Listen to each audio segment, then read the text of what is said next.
Everything's fine on 93.9 Dublin South FM. Good afternoon and Happy New Year. You are listening to Apna Radio 93.9 Dublin South FM with Charmaine Colvin. Here is the latest news update. The body of a miner has been recovered by rescue workers 2 days after a coal mine became flooded on Monday in the remote district of India's northeastern state of Assam. Rescuers are working to save the miners trapped in the flooded mine. Officials say 2 more are feared dead, while 6 other miners are believed to be still trapped in the mine. The mine, which is around 300 feet deep and has multiple underground tunnels, is said to be illegal by officials. The army has deployed divers, helicopters and engineers to help the rescue efforts in Assam's hilly Dima Hasao district. The operation is taking time as there are a number of rat holes in the mine, so called because their tunnels are only just big enough for workers to get through. Rat hole mines were once used extensively in India's northeastern states, but were banned in 2014 because of the large number of fatalities and the damage caused to the environment.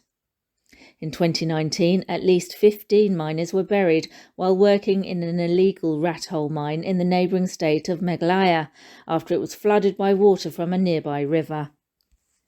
A 70-year-old farmer leader in India has been on hunger strike for more than 40 days in a bid to push the federal government to accept the demands of protesting farmers. Doctors say that Jagjit Singh Dalawal's health has deteriorated and that he is unable to communicate, but he and his supporters have refused medical help so far. Last month, India's Supreme Court had ordered the government at Punjab state to move him to a hospital.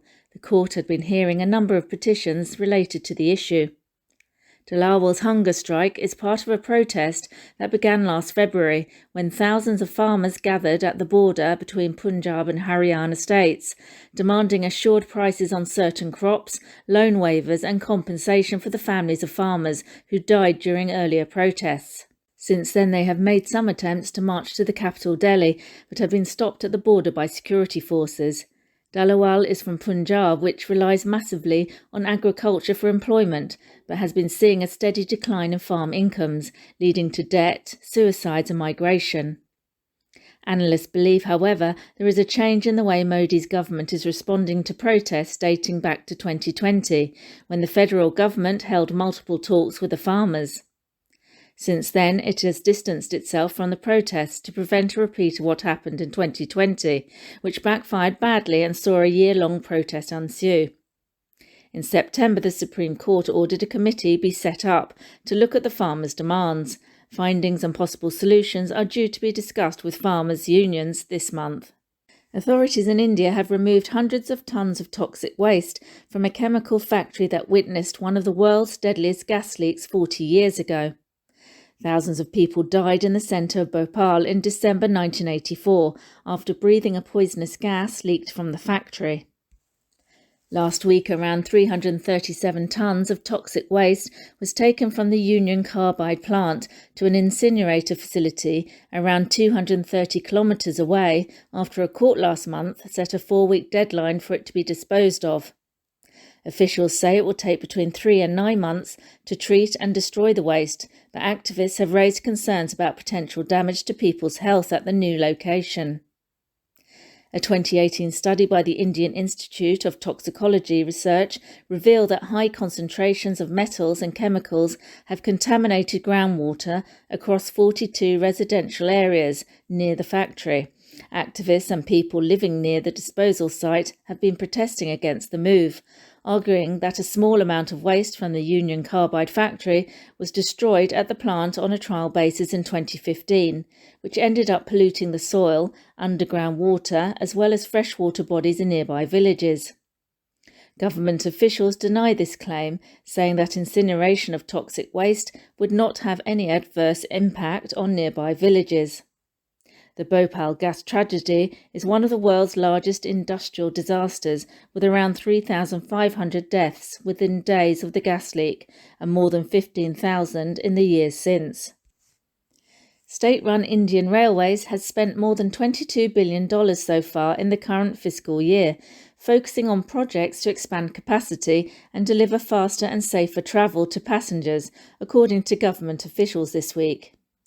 The government is pushing to open new lines and expand electrification as part of efforts to achieve net zero carbon emissions on the railways by 2030. Finance Minister Nirmala Sitharaman, who will present her annual budget for 2025-26 early next month, is expected to announce an increase in allocation for railways from the 2.52 trillion rupees allocated for the current fiscal year. The railway, which operates a network of over 68,000 kilometres, is projected to earn 2.8 trillion rupees in 24-25 from passenger and freight traffic, an 8% increase from the previous year. It is targeting 2.76 trillion rupees in operational spending. Indian Railway transport an average of 23 million passengers daily and aims to build a future-ready system for India's 1.4 billion population.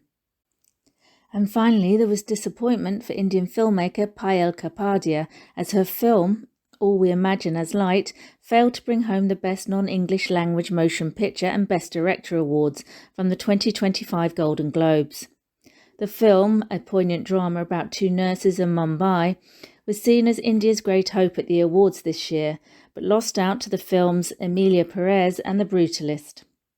So that's all from me. Tune in next week for more updates on Apna Radio 93.9 Dublin South FM.